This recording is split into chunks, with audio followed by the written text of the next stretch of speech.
मुल्क की सबसे अमीर म्युनिसिपल कॉरपोरेशन बीएमसी की इंतखाबी मुहिम आज खत्म हो गई है। यहां 15 जनवरी को वोटिंग होगी, जबकि दूसरे दिन यानी 16 जनवरी को वोटों की गिनती और नताइज का ऐलान किया जाएगा। एनसीपी के दोनों ग्रुप्स में इत्तेहाद और ठाकरे बिरादरान के साथ आने से इस मरतबा बीएमसी इंतखाबात काफी दिलचस्प हो गए हैं। कांग्रेस ने भी प्रकाश अंबेडकर की वंचित बहुजन अघाड़ी से इत्तेहाद किया है, जबकि बीजेपी और शिंदे ग्रुप भी मिलकर इंतखाबात में हिस्सा ले रहे हैं। बलदी इंतखाबात के लिए नई सफबंदियों ने अवाम को भी उलझन में डाल दिया है। ऐसे में अब सबकी निगाहें 16 जनवरी को आने वाले नताइज पर अटकी हुई है। वाज़ेह रहे कि बीएमसी का बजट कई रियासतों के बजट से भी ज्यादा है। माली साल 2025-26 के लिए बीएमसी का बजट 74,000 करोड़ रुपए का हिस्सा अबूर कर गया। नायब सदर जमहूरिया सीपी राधाकृष्णन ने दिल्ली यूनिवर्सिटी के ड्रग फ्री कैंपस मुहिम में शिरकत की। इस मौके पर नायब सदर जमहूरिया ने तलबा को मंशियात के बढ़ते हुए खतरात से आगाह करते हुए कहा कि नौजवान मुल्क का मुस्तकबिल है और उन्हें नशे जैसी लानत से दूर रहना होगा। With all your cooperation and hard work and devotion and the new spirit that we are going to make the India, not only our campus, the whole country will be free from drugs. That is our aim. And वजीर खारजा S Jaishankar ने दिल्ली में BRICS 2026 के लोगो theme और website का इफ्तिताह किया। इस मौके पर जयशंकर ने कहा कि ब्रिक्स एक मजबूत आलमी प्लेटफॉर्म बन चुका है जो तरक्की पसीर ममालिक की आवाज़ को आलमी सतह पर मौसर अंदाज में पेश कर रहा है। वाज़ेह है कि ब्रिक्स में ब्राज़ील, रूस, भारत, चीन और जनूबी अफ्रीका शामिल है और ये ग्रुप आलमी मईशत और सियासत में तेजी से अहम किरदार अदा कर रहा है।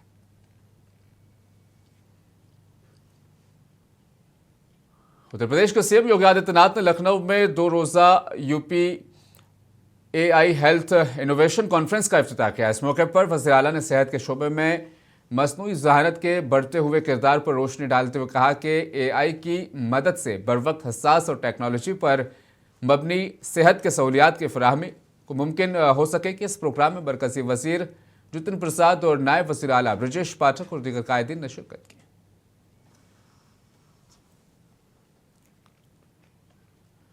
तमिलनाडु के वजीर सेहत राजेंद्रन ने सेलम जिला कलेक्ट्रेट में पोंगल की तकरीबात का इफ्तिताह किया। इस मौके पर मुकामी अवाम ने भी जोश व खरोश के साथ इस तकरीब में शिरकत की। इस दौरान दीगर रियासतों के कॉलेज तलबा के साथ साथ गैर मुल्की शहरियों ने भी इस त्यौहार में हिस्सा लिया। तकरीब के दौरान मुख्तलिफ फनकारों की जानिब से सकाफती रक्स पेश किए गए। इस तकरीब में हिंदू, मुस्लिम और ईसाई बिरादरी के नुमाइंदों के साथ साथ मुख्तलिफ महकमों के अफसरान भी मौजूद थे।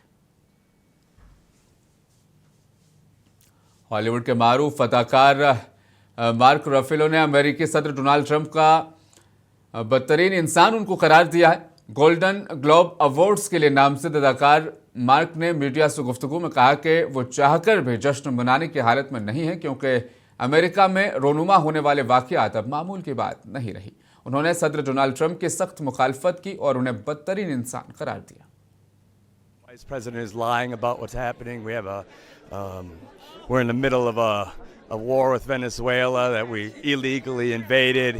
He's telling the world that international law doesn't matter to him. The only thing that matters. Iran में जारी हुकूमत मुखालिफ मुजाहिरों और सिक्योरिटी सूरत-ए-हाल के पेश नज़र अमेरिका ने अपने शहरियों के लिए सिक्योरिटी एडवाइजरी जारी की है। अमेरिकी एम्बेसी ने अपने शहरियों को फौरी तौर पर ईरान छोड़ने का मशवरा दिया है, जबकि मुजाहिरों में हलाकतों की तादाद में खतरनाक हद तक इजाफा देखा जा रहा है। सूरत-ए-हाल आप इस रिपोर्ट में देखिए। अमेरिका की वर्चुअल एम्बेसी बराए ईरान ने 13 जनवरी को एक सिक्योरिटी एडवाइजरी जारी करते हुए अमरीकी शहरियों को फौरी तौर पर ईरान छोड़ने की हिदायत दी है। एडवाइजरी में खबरदार किया गया है कि मुल्क भर में जारी मुजाहिरे मजीद शिद्दत इख्तियार कर सकते हैं, जिसके नतीजे में तशद्दुद और गिरफ्तारियां और जानी नुकसान का खदशा है। एडवाइजरी के मुताबिक ईरान में सिक्योरिटी सख्त कर दी गई है। मुताद्दद सड़कें बंद हैं, पब्लिक ट्रांसपोर्ट मुतासिर हो रही है, जबकि इंटरनेट सर्विसेज भी बड़े पैमाने पर मुअत्तल हैं। अमरीकी शहरियों को मुजाहिरों से दूर रहने, मोहतात तर्ज ज़िंदगी अपनाने और कम से कम नक्लो हरकत करने की हिदायत की गई है। अमरीकी हुक्काम का कहना है कि अगर मुमकिन हो तो शहरी ज़मीनी रास्तों के जरिए ईरान छोड़ने पर गौर करें। एडवाइजरी में बताया गया है कि आर्मीनिया और तुर्की के साथ सरहदी रास्ते खुले हैं, ताहम रवानगी के दौरान सिक्योरिटी खदशात बरकरार हैं। अमरीका ने वाज़ेह किया है कि वो ईरान से निकलने वाले शहरियों की मुकम्मल हिफाजत की ज़मानत नहीं दे सकता, جو افراد ملک چھوڑنے سے قاصر ہوں انہیں محفوظ مقامات پر رہنے اور ضروری اشیاء کا ذخیرہ رکھنے کا مشورہ دیا گیا ہے۔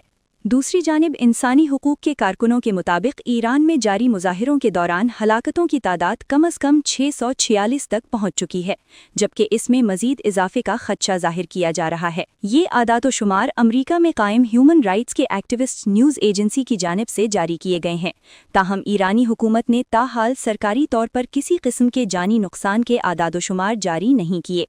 مواصلاتی بندش کے باعث آزاد ذرائع سے ان اعداد و شمار کی تصدیق ممکن نہیں ہو سکی۔ بیورو رپورٹ، منصف ٹی وی۔ ایران میں حکومت کے حق میں ہونے والے ملک گیر مظاہروں کے بعد سپریم لیڈر آیت اللہ علی خامنئی کا سخت اور واضح پیغام سامنے آ گیا ہے۔ انہوں نے ان ریلیوں کو ایرانی تاریخ کا ایک یادگار دن قرار دیتے ہوئے کہا کہ عوام نے غیر ملکی سازشوں کو ناکام بنا دیا۔ سپریم لیڈر کا کہنا ہے کہ یہ مظاہرے امریکہ اور اس کے اتحادیوں کے لیے ایک واضح انتباہ ہے۔ اس تمام صورتحال پر مزید تفصیل کے لیے دیکھیے یہ رپورٹ۔ ایرانی سپریم لیڈر آیت اللہ علی خامنئی نے حکومت کے حق میں ہونے والے ملک گیر مظاہروں پر ایرانی قوم کو خراج تحسین پیش کیا ہے۔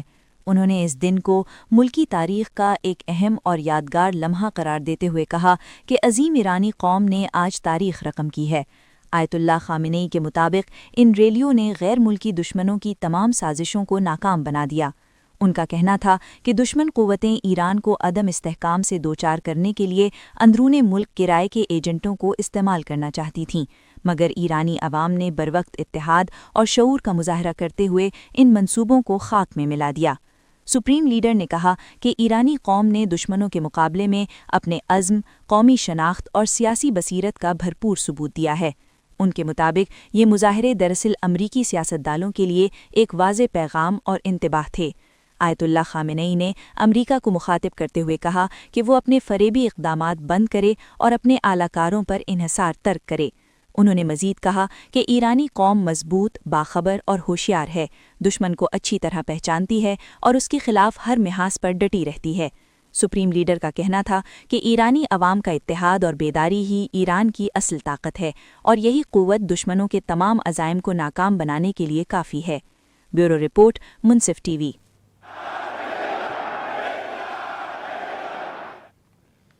امریکی صدر ڈونالڈ ٹرمپ کے ایک تازہ اعلان نے عالمی تجارت میں نئی بے یقینی پیدا کر دی ہے۔ ٹرمپ نے خبردار کیا ہے کہ ایران کے ساتھ تجارت جاری رکھنے والے ممالک پر امریکہ 25% اضافی ٹیکس عائد کرے گا۔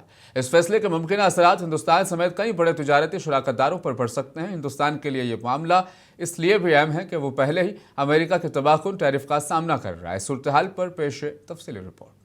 امریکی صدر ڈونالڈ ٹرمپ نے اعلان کیا ہے کہ جو بھی ملک ایران کے ساتھ تجارتی تعلقات برقرار رکھے گا اس پر امریکہ 25% اضافی ٹیرف نافذ کرے گا۔ اس اعلان کو عالمی تجارت کے لیے ایک سخت پیغام کے طور پر دیکھا جا رہا ہے، کیونکہ ایران کے ساتھ تجارت کرنے والے کئی اہم ممالک اس فیصلے سے متاثر ہو سکتے ہیں۔ ہندوستان کے لیے یہ معاملہ خاص اہمیت رکھتا ہے کیونکہ وہ پہلے ہی امریکہ کی جانب سے عائد 50% بلند محصولات کا سامنا کر رہا ہے اور اب ایک نئے تجارتی دباؤ کا خدشہ پیدا ہو گیا ہے۔ ہندوستان ایران کے 5 بڑے تجارتی شراکت داروں میں شامل ہے۔ سرکاری اعداد و شمار کے مطابق مالی سال 2024-25 میں ہندوستان نے ایران کو 1 ارب 24 کروڑ ڈالر مالیت کی اشیاء برآمد کی، جبکہ ایران سے 44 کروڑ ڈالر کی درآمدات کی گئیں۔ اس طرح دونوں ممالک کے درمیان مجموعی تجارتی حجم 1 ارب 68 کروڑ ڈالر رہا۔ تہران میں واقع ہندوستانی سفارت خانے کے مطابق ہندوستان اور ایران اہم تجارتی شراکت دار ہیں۔ ہندوستان ایران کو چاول، چائے، چینی، ادویات، مصنوعی ریشے، برقی آلات اور مصنوعی زیورات برآمد کرتا ہے، جبکہ ایران سے خشک میوہ جات، کیمیائی مصنوعات اور شیشے سے بنی اشیاء درآمد کی جاتی ہیں۔ ایران کے چابہار بندرگاہ منصوبے میں بھی ہندوستان کا کردار کلیدی حیثیت رکھتا ہے۔ دونوں ممالک نے 2015 میں چابہار کی شہید بہشتی بندرگاہ کو مشترکہ طور پر ترقی دینے کے لیے معاہدہ کیا تھا۔ یہ بندرگاہ ہندوستان کو افغانستان اور وسطی ایشیا تک براہ راست تجارتی رسائی فراہم کرتی ہے اور علاقائی رابطے کے لیے ایک متبادل راستہ रास्ता समझी जाती है। हाल ही में अमेरिका ने चाबहार बंदरगाह पर हिंदुस्तानी सरगर्मियों के लिए दी गई पाबंदियों में छूट को मजीद 6 माह के लिए बढ़ा दिया है, जिसे हिंदुस्तान की सफारती कामयाबी करार दिया जा रहा है। ताहम माहिरीन का कहना है कि सदर ट्रंप के ताज़ा ऐलान के बाद मुस्तकबिल में सूरत हाल मजीद पेचीदा हो सकती है। तज्जियाकारों के मुताबिक चीन ईरान का सबसे बड़ा तजारती शराकतदार है, लेकिन हिंदुस्तान के साथ साथ मुत्तहिदा अरब अमारात और तुर्की जैसे ममालिक को भी नए अमरीकी टैरिफ के बायस दबाव का सामना करना पड़ सकता है। ब्यूरो रिपोर्ट, मुनसिफ टीवी।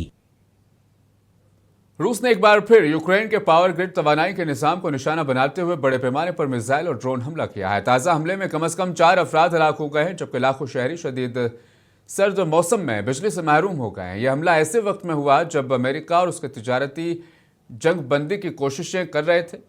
आप देखिए इस हवाले से इस तफसीली रिपोर्ट को। मुझे दीजिए इजाज़त, बने रहें मुनसिफ टीवी के साथ। रूस ने गुज़श्ता 4 दिनों में दूसरी बार यूक्रेन पर बड़े पैमाने पर ड्रोन और मिसाइल हमले किए हैं। यूक्रेन के सदर व्लादिमीर ज़ेलेंस्की के मुताबिक रात भर होने वाले इन हमलों में तकरीबन 300 ड्रोन्स, 18 बैलिस्टिक मिसाइल और 7 क्रूज मिसाइल फायर किए गए, जिनका हदफ मुल्क के 8 मुख्तलिफ इलाके थे। शुमाल मशरक़ी खारकीव रीजन में एक डाक खाने पर हमले के नतीजे में 4 अफराद हलाक हो गए, जबकि कीव रीजन में कई लाख घरों को बिजली की फराहमी मुनक़ता हो गई। शदीद सर्दी के बाद दारुल-हुकूमत कीव में दर्जे हरारत -12 डिग्री सेंटीग्रेड तक गिर गया और शहर में जनरेटर्स की आवाज़ें गूंजती रहीं। इससे कबल रूस ने एक बड़े हमले में जदीद हाइपरसोनिक मिसाइल इस्तेमाल किया था, जिसे नेटो इत्तेहादियों के लिए वाज़ेह पैगाम करार दिया जा रहा है। अमेरिका ने रूस के इन हमलों को ख़तरनाक और गैर ज़रूरी कशीदगी करार देते हुए शदीद मजम्मत की है।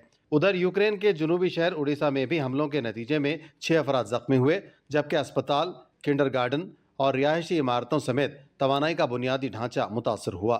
सदर ज़ेलेंस्की ने अमेरिका और यूरोपीय ममालिक से फ़ज़ाई दिफ़ाई निज़ाम की फ़ौरी फराहमी और मज़ीद इमदाद का मुतालबा किया है, ताकि रूसी हमलों का मौसर जवाब दिया जा सके।